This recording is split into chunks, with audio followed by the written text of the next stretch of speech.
Alright guys, if anyone's seen this stream yet, you just gotta bear with me while I get the technical parts of this done. And we'll be moving along.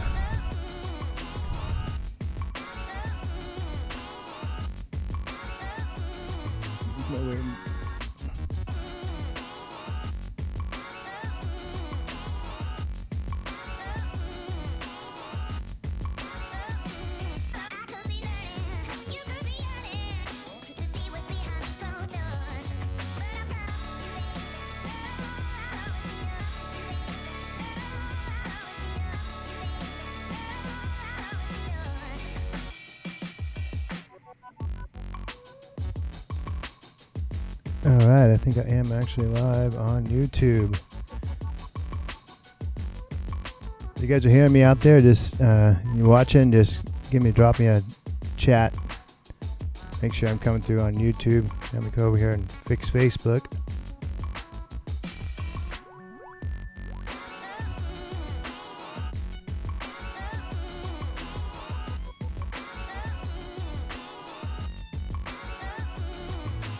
Alright, I am live on Facebook. And let me get the chat set here.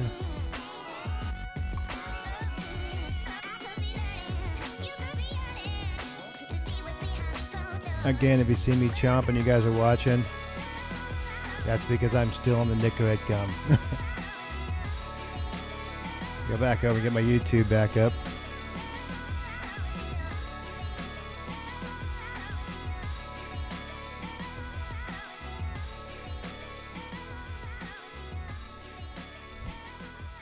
Get my little intro song again. I shouldn't be live streaming this on two different platforms, but I'm doing it today anyhow, so bear with me. I'm almost there.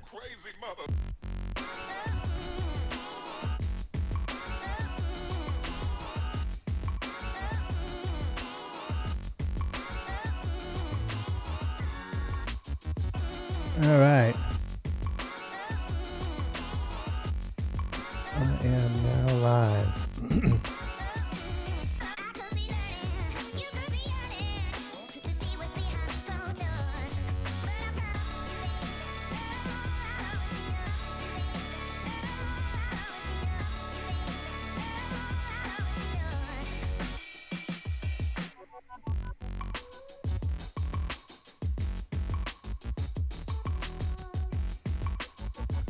All right, guys, so I hope you can see me. If you can see me in there, just drop a comment in whichever platform. If you're on YouTube or if you're on Facebook, let me know if you can hear everything all right. If you can hit the music, if you can hear me talking. And again, I apologize for the chomping on gum, but I am still on Nicorette gum after months. Let me go over here and we'll get this thing going. Okay, as a lot of you guys know, besides playing in a band, I also make backing tracks for other bands. Just to kind of give you a background on where I came from. We came from, rock bands and that kind of stuff. And then as far when the electronic music kind of got big, and also about 2008, we kind of switched what we were doing, me and Alicia being we, over to electronic, just so we could get rid of a few members, not any particular members, just so we didn't have to bring so many members out on the road with us. So so it's easier if we wanted to go play with a duo, or if we wanted to play as a full band, we could actually do that, pull that off. And duos were kind of getting a lot easier to book now. And so I started doing backing tracks, and I always used Ableton since it probably came out, or at least Ableton 5 or 4 excuse me. And so we played with a lot of big bands, anything from Gaga and Shiny Toy Guns and No Doubt and that kind of stuff, and just a list goes on and on and on. Not name throwing, just saying that most of the people are using backing tracks. And when we were out with them, a lot of them were using either DAT or CD or that kind of stuff, ridiculous stuff. And then when, of course, Ableton and good backing track software came along, people started switching over to Ableton. We got into it, and then I was, people see us out on the road, and they were like asking me, hey, can you guys can you do my sets? And I was like, sure, pay me. Why not? So anyhow, I started doing that for a while too. It's kind of a side thing, and still do it as a side thing. And then, I started getting so many big cover bands, like corporate bands and that kind of stuff, coming to me and ask me to build their sets. Because with Ableton, you can do more than just run backing tracks. I mean, you can actually run your whole show. Like the backing tracks I'm going to show you that we make, and I'm actually in these series of live streams.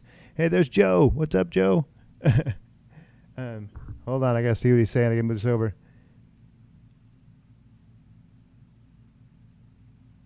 Oh yeah, no, I'm aging. I got big old wrinkles around here.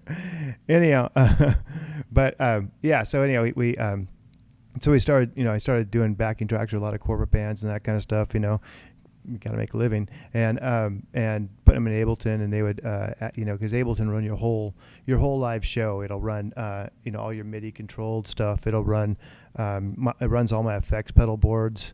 When we're playing live, it also runs our lights. It runs, even if we're doing stuff and we need to have lyrics roll up on the stage, it'll run the videos that actually are synced with the songs, so we can actually see lyrics rolling up on the stage. So if you ever go to concerts and you see those TV screens in the front of the stage, it's basically, the lyrics. That's what it is, the lyric screen.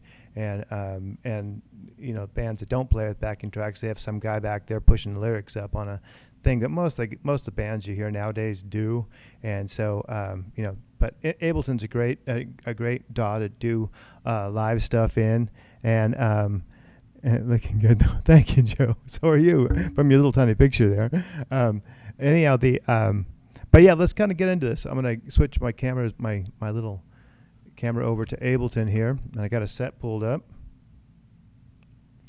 All right, so this is Ableton Live, right? I mean, if you're not familiar with it, or if you're not one of my clients looking at the thing, I'm just gonna kind of go over with you basically how we set up our Abletons for the basic live show setup. And that's basically, I have right here on the count in, and I do that in the MIDI track. And so what I did is I put a sampler in here, and on the sampler, you can basically, here I have like intro, outro, verse, chorus, pre-chorus, bridge, solo, vamp. Whoops, let me go up here and get the rest of them. Breakdown, build, tag, end. 4, 3, 2, 1. That way I can actually count, the drummer when he has his in-ear monitors in, or whoever has the in-ear monitors, they can hear the click and they can hear the cue track. So that's kind of a big popular thing now, is to have a cue track. You get a lot of band members that are just kind of bought for that night, and they just kind of fly in, play that night, and they can hear the songs, but also it has a little voice in their head telling them what's going on. So if I click this song, just have the intro, you'll hear an 8 count, which is basically 4 and then 4. So 4 for the drummer to hear the tempo, and then 4 for him to count off for the band. And then you'll also hear the cue track come in and tell him, it's going to start. Dude, wake up. Intro, breakdown, 3, 4. And like this next song, Peg by Steely Dan, it'll do the same thing, but I don't think it has a breakdown, so it goes right into the song. Intro, breakdown, 3, no, 4. Still has a breakdown. Let's find one without a breakdown. Intro, 2, 3, 4. So that's basically what this does. It tells you your intro. It'll also, when it gets to the chorus coming up, you'll have chorus 2, 3, 4, verse 2, 3, 4, and I do those in MIDI. So if I double click on that, you can actually see the MIDI that goes here. So you see that here's the intro. Right here it'll say, intro 2, or intro breakdown 3, 4, intro breakdown 3, 4, and then like there's the verse and that kind of stuff. And then we'll move on over to the click track. Now the click tracks, you can either do this with MIDI or with what we do is we actually do it with audio. And the reason behind that is because when you're doing cover songs, and the stems that we get to build these cover songs with, they're analog stems, but you have a lot of different tempo changes, or tempos that are just kind of like this tempo up here. If you look at the top, you'll see it's 24.90, but you'll also some of those tempos will be around 24.90. So the tempo, the click doesn't completely line up on the grid like this song does. You can see that the click lines up on the grid, but like this Steely Dan, let me see. You can see that it starts floating off the grid, and so that's why we leave the clicks in audio, because we can actually just unwarp them. They don't have to be quantized to Ableton's click, because Ableton has its own click right here. So if I click a blank spot here, I got to put a BPM in there. Hold on. So if I went like,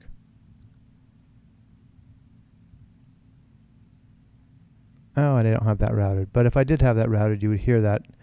I got to put a clip in there.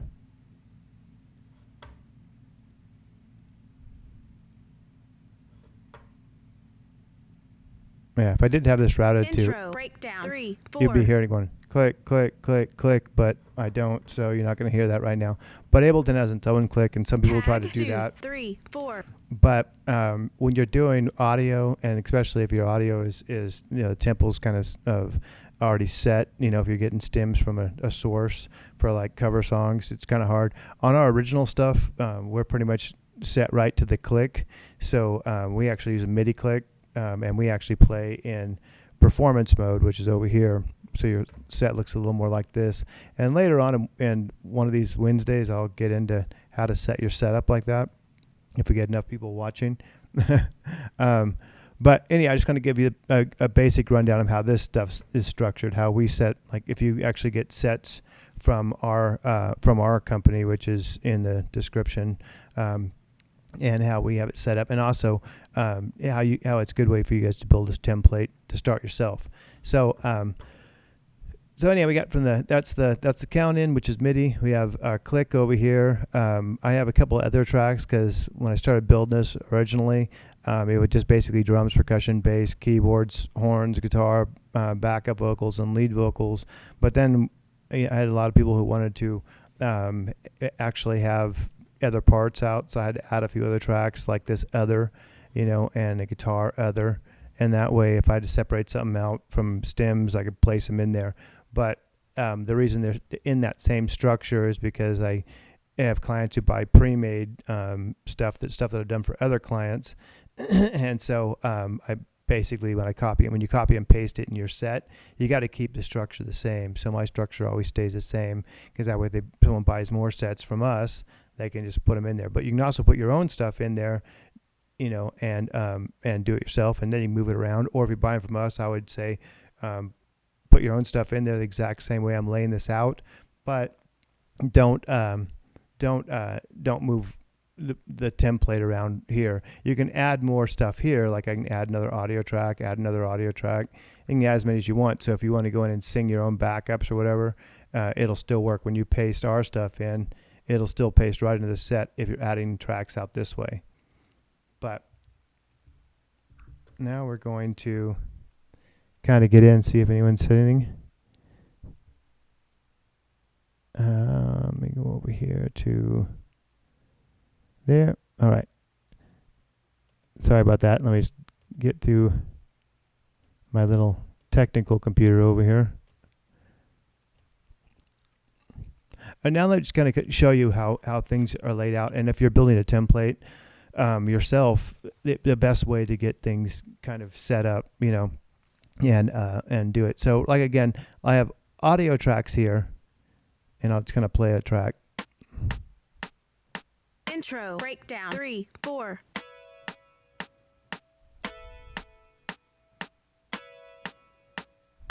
Intro, breakdown, 3, 4.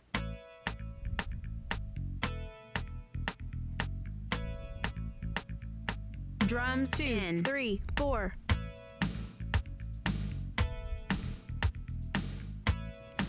All right, so now I can go through it, and how these are all laid out. Like, this is basically a drum track.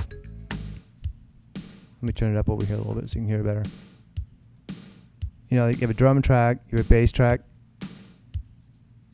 Oh, actually, it's percussion. Percussion going on there. And then we got bass track over here. Got keyboards here. Horns or other keyboards, guitar. It's backup vocals, lead vocals. You know, and if you have another track over here, you have another track over here. And okay, so that's how I kind of lay them out. And in other live streams, I'll actually show you how to get those lined up on the grid. But right now, I'm just kind of showing you how the best way to get something like this out to band members. So say you want to have a click and that kind of stuff out to your drum. Out to your drummer. One thing you're going to need to do is you're going to need to have a sound card with multiple outs. You can't just have a sound card coming out of your computer. I mean, you can just, pan them right, left, but I would say, if you're going to spend the money and get Ableton and get backing tracks going, you can get a good like Behringer with Midas pre's in it, sound card with 4 ins and 4 outs for it's like $129. So that's your best bet. And also you also have a headphone monitor on that too. So what I do here is, my click and my cue, you don't want that to go out the audience. So I want to give the drummer his own monitor. So what we do there is we add a auxiliary track. Over here it says a click, or if I add another auxiliary track, so it's basically put a return in. It says B return. That's why it says a click and not just click. It's because every time you add another auxiliary return, you get another letter, A, B, C, and those show up down here. So it's basically like a sub mix for a mixing board. So let me get rid of these B and C. All right, so just on the click, and this is my click monitor. This is what's going to be going out to my drummer. So you can see down here, here's the drummer's mix. Right now, all I have in it is just click and cue. So if I was to solo that track and play this, all you're going to hear is click and cue. And it's going to be really Intro, boring. breakdown, 3, 4. And all right. Intro, So then I can breakdown, actually 3, bring 4. in some other music just for his monitor. So this is only what the drummer will be hearing in his in-ears. So then you can actually just bring these sends in. 3, 4. Let me bring that up. Bring this down.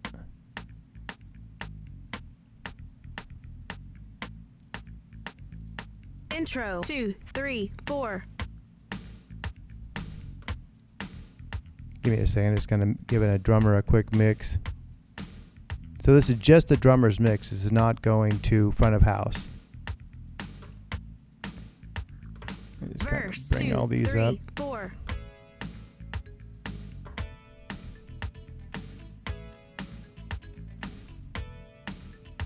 So now it's only what the drummer is hearing in his in-ears. Right here. Chorus, 2, 3, 4. That's a little loud.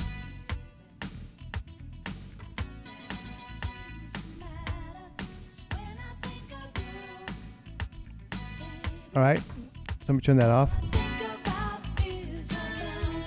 So now if I mute that track, the click track, this is only what front of house is hearing.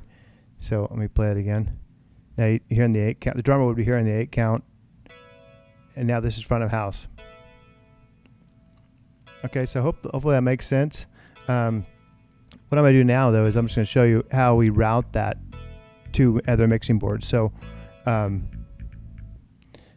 Ableton, what you want to do is you want to be able to go up and when you hook your sound card up, you're going to go up to Ableton and then Preferences. And then right here under Audio, you can see I have my input is my Behringer X18, and then my output would want to be that Behringer X18 too, because I'm live streaming this through my computer. I can't do that.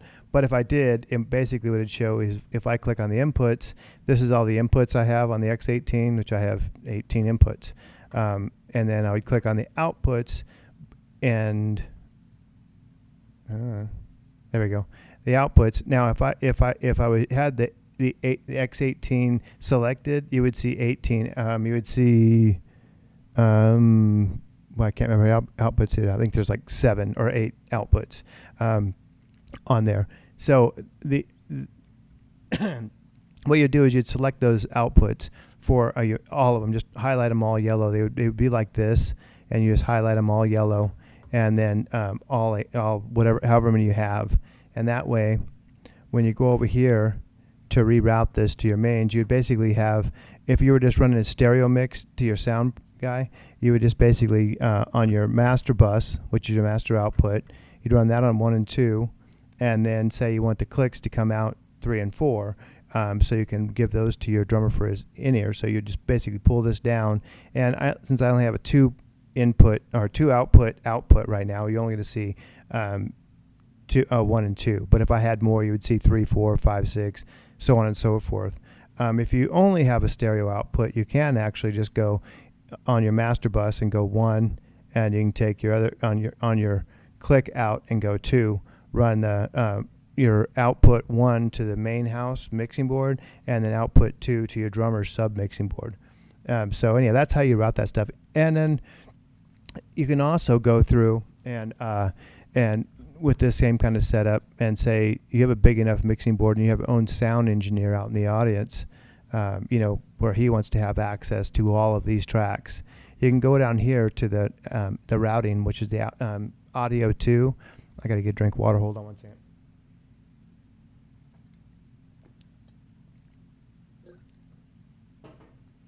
The audio 2, and you can take that master and change that to output only, and then it gives you your audio sound card. So again, my sound card that I'm using right now only has 2 outs, but you can basically go, well, I want that to come out 1, I want this one to come out,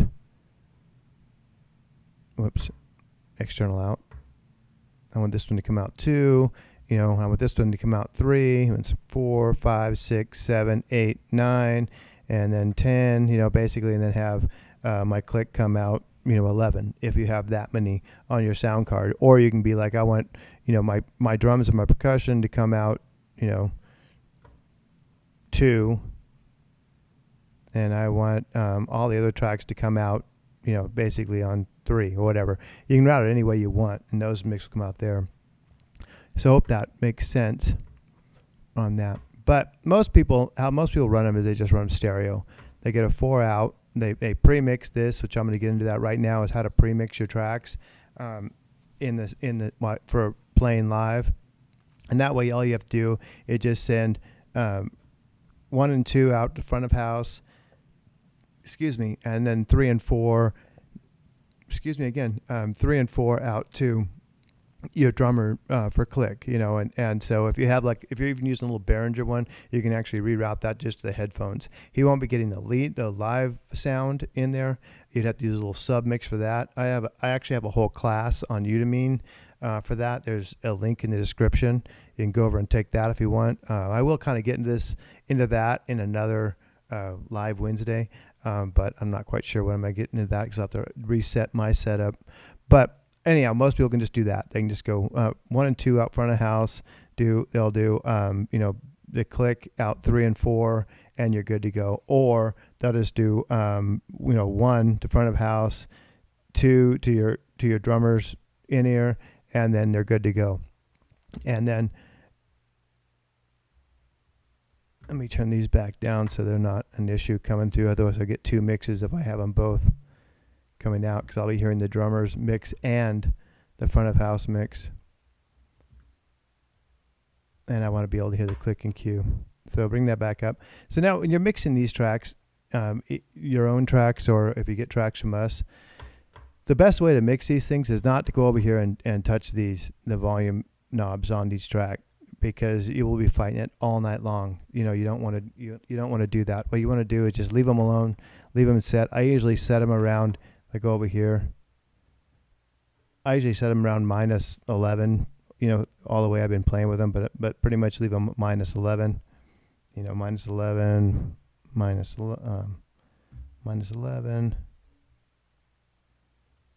-11, sorry. And then click and cue doesn't really matter, because after you get that set, it's going to pretty much be set. But even though I'm changing them here, they're the same thing as when I change them here. So now these are all pretty much at -11. And then when you're mixing them, what you do is basically set up with your band, or the members you're playing with. Excuse me, I'm sweating. Turn the air conditioner up loud enough or high enough in here. I'm in Vegas. So anyhow, so if you're mixing with your band, you just go ahead and set up and say, okay, my band doesn't need a drummer and I don't need a bass player. And then what you're doing, don't delete these clips. How you mute it, how you enable a clip in Ableton is just say, I'm not going to need a drummer for this song. So you click on there, and then if I go, let me go here and show you this. And watch this little box right up here. And basically if I go and I click on percussion or drums, I don't need a drummer, and then I just hit, move this out of the way, hit 0 on your keyboard. Now you can see that that clip is enabled or disabled. I'm sorry, I'm not going to need a bass player. I'm going to click on the bass clip on that song, and I'm going to click, sorry, I got to move my mic cable all the way. I'm going to hit 0 on the keyboard, and you can see that clip is disabled. We're going to need we don't have a keyboard player, so we're going to keep the keyboard tracks. Same with the guitar. I'll get rid of the guitar track, so I'm going to click on the guitar clip for that song, hit 0 on the keyboard. Backup vocals are good. We're not going to lead vocalist because the lead vocalist is actually made it. So we're going to click on the lead vocalist clip and hit 0. So now when I click on that song, you're going to hear the click in the cue. Intro, breakdown, 3, 4. No drums though, no bass, because Intro, breakdown, the bass player 3, showed up. 4. So this is the only thing that front of house is hearing. Drums, 2, 3, 4. Now you have your own drums. You want to keep the percussion though, so, but say that percussion is kind of low. So the way you would mix it is basically you click on the percussion, double click, opens up this window, and then I would just change the gain right here. Intro, 2, Bring that gain up. 4. Yeah, that sounds pretty good with the. There's a couple other methods you can automate this stuff too, and we'll get that in another Wednesday. But this is just basic, how to do it. Verse, And 2, let's say these 3, hits are a little 4. loud, so I'm going to go over and click on horns. And I'm going to just bring the horns down a little bit. Bring my mouse to cooperate. I'll bring that down. So you can turn them all the way off. Chorus, 2, 3, 4. And then say if you have you're singing your own backups, but maybe you just want to keep these backups just as kind of an ambient noise. Then you can click on the backups and turn those down a little bit. Verse, 2, 3, 4. All right, so that song's ready to go. Click on the next one, and let's get that one going. Intro, breakdown, 3, 4. Okay, again, we're not going to need drums, so click on the drums. Click, and hit 0 on your keyboard. Intro, 2, Knock 3, it. 4. Bass, we'll get rid of that. Verse, 2, 3, 4. And say, I want to keep the guitar player in there and just have my guitar player vamp over the top of it, so it basically have two guitar. So basically we have two guitar players, so we're going to just leave that alone and keep that in there. We're just going to undermix it a little bit. So again, I'm going to click on the clip, on the guitar clip, and I'm going to come over here and just turn that down a little bit. We're not going to lead vocals, so we'll hit that. I'll go back over and hit 0 on the keyboard.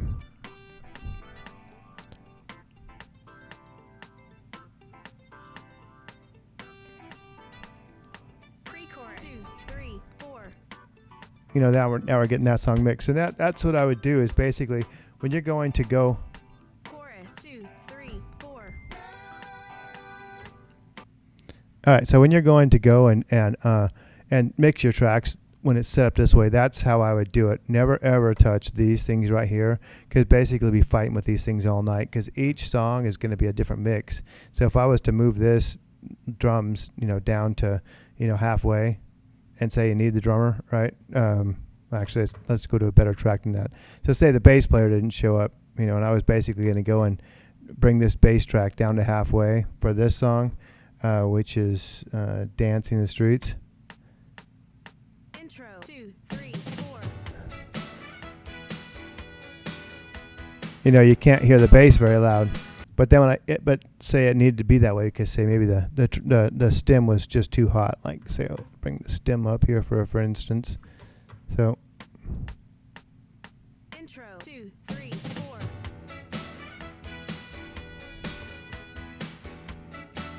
So you can kind of hear it going there. 3, But now if I go to the next song, see how much lower that stem is? 4, But this is still going to be the same way. So when it gets to that bass part, it's going to be low. intro, Here it is. 3, 4, Can't hear the bass again. That's why I would just leave these alone and only mix it from here. Click on the clip and change the gain. Now, again, you can also go through automating, so you can actually go through and automate this whole thing if you want, but that's going to be a whole different Wednesday. So let's see if anyone's even watching, if I'm just babbling on to myself. So there are 6 people watching over on YouTube. Anybody have any questions? Just leave them in the comments. And Facebook, let's see. Got 6 people watching on Facebook. Anyone have any questions? Leave them in the comment. We also have stars enabled on Facebook, which is really cool, and and super chats on YouTube. So, no one got any questions? All right, come on, you can do this.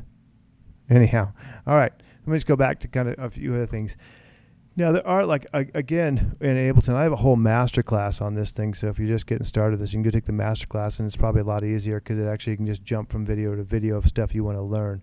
But in upcoming sessions, we're going to go into actually importing your own tracks and showing you how to lay them out and build it from completely scratch. But today I just kind of wanted to just get my live stream going and seeing how it worked, and and if I could pull this all off on 2 different platforms. And then just kind of give you a rough idea of how tracks are.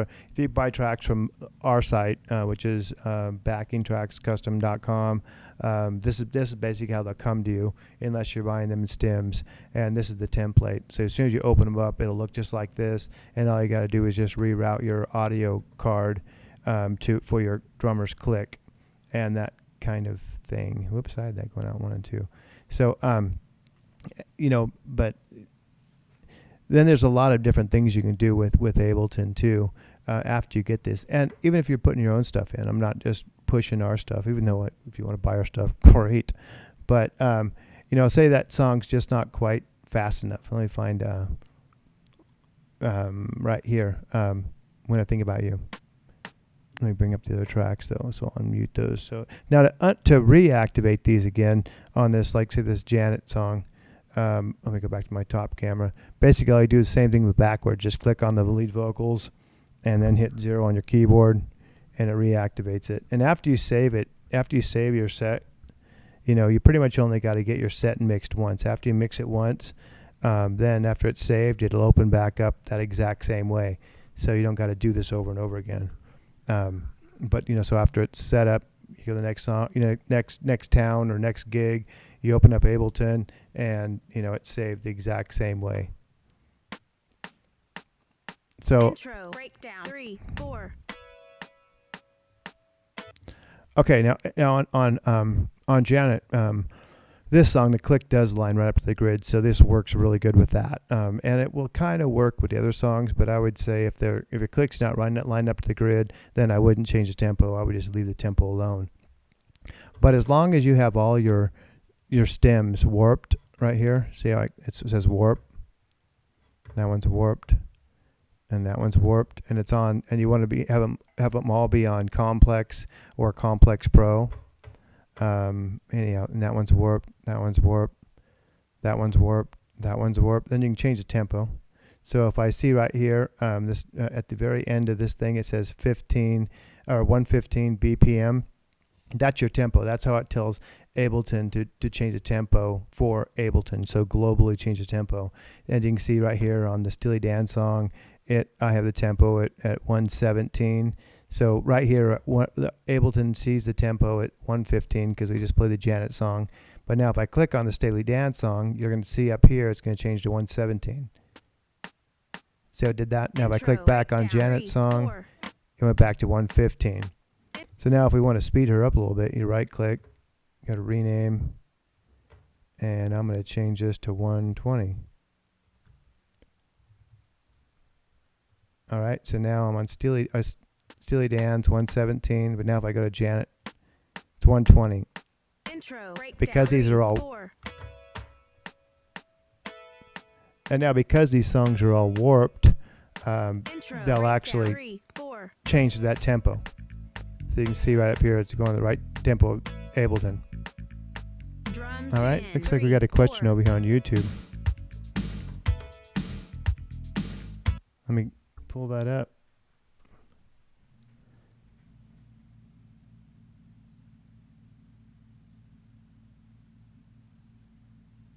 Oh yes, Mike. Yeah, you can totally. After this is done being live, you can just go back to our videos. It'll be up there, either in the live section or. Oh, sorry, I'm looking over here because this is your comments. That's showing up over here. But yeah, you can look it up either in the live section or actually in about an hour or so after I'm done, it'll render out and just show up in our video, our videos uploaded area, and then. And also, you know, I have a full course. If you click in the description over on Udemy, which is really cool, I'm not pushing you to get it, but your first time at Udemy, it's like $9, and it takes you basically from start to finish. So it's a lot cooler. Or you can just come back. I'm going to try to start doing this every Wednesday. You can just come back every Wednesday, and we'll kind of get to basically the same thing in that course, except for that course is a lot easier. But anyhow, let's see. Does anyone else have any questions? Let's see. What is Trey say here? I didn't bring my reading glasses in here, so I can't. It takes me a little bit longer to see these small words on the screen.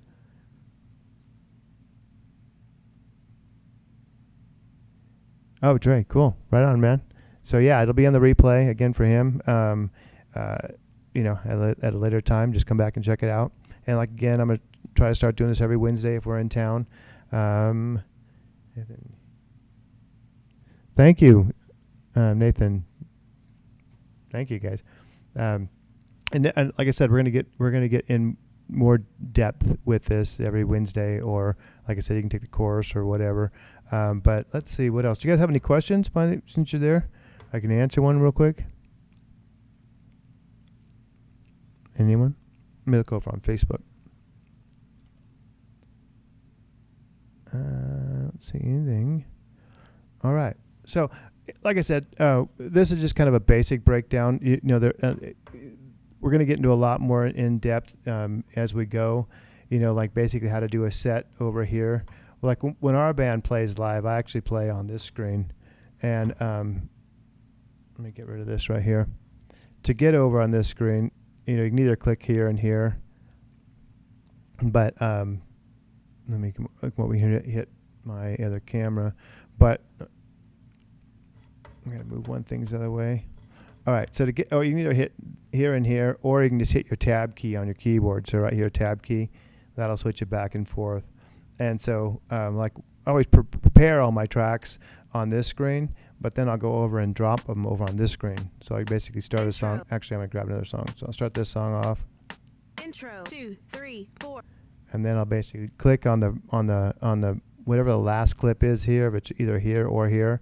And then I'll hold down shift and click on the count in, and that way it highlights them all. And then I just hold my mouse all the way down and then hit the tab key, and that'll pull those over here. And then when you drop them over here, you got to drop them right on the same track you took it off of. So I took it off of the last track I had was on the count in. So I dropped it on the count in track.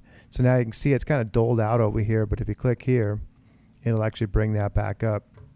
And then now it's playing in here. And so what we'll do is when we play live, I usually do it in this screen, because like basically what I'll do is go in and add a marker, which I just go up to the very top here, right click and added a marker, and I'll put this at start. And I'm just going to kind of give this a rough rundown. And then it's down here. I'm going to basically there's that little button up here. I have no idea what it's called, but if you click on it, then you can see the automation window. And you're going to need to automate your tempo on this window if you want to do this. So basically, you have to go over here and go to song tempo, and that's going to be a whole different course that I'll do. It is on the masterclass, but it'll be a different Wednesday. But I'm just going to kind of give you a quick rough down of how we do it. We play our sets without doing that. I'm just going to drag them over and show you, because on that window I can go over here and grab this song, basically click the first clip, go over here, grab the last clip with holding down shift, highlights them all. Then I'll hold the mouse directly down and I'll hit the tab key. It'll flip it. And then I can go over here and drop it down there. And I can drop it right into the next song. So now I would have to automate the tempo for this to work properly, but then I can basically go through and I can cut off. I want this to go right into the next song, so I basically go like that, bring this up to wherever I want it at, make a crossfade, and then when it goes from that song, this isn't going to sound right because the tempos aren't automated, but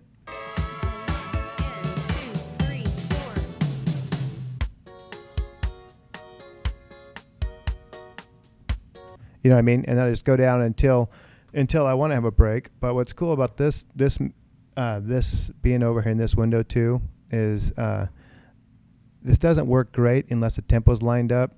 But you can basically cut a section out and make it longer, and that'll be another Wednesday. Anyhow, I hope I helped you guys out a little bit. We're going into 40 minutes. It's probably about all I have time for this Wednesday, but I just want to kind of get the party going and let you guys know I'll be here every Wednesday. So come back and hang with me, and we'll get more in depth. I think next Wednesday I'll probably get into actually how to import your own tracks and kind of start from scratch that way. So basically taking just your own stems. So say you have maybe your original band and you want to put your stems into Ableton because you don't have a keyboard player or bass player or whatever, or you just want to have your backing tracks separated so you can mix them separately for live. I'll show you how to get those all in, get them lined up, make a click for your drummer and that kind of stuff. So I think that's what we'll do next Wednesday.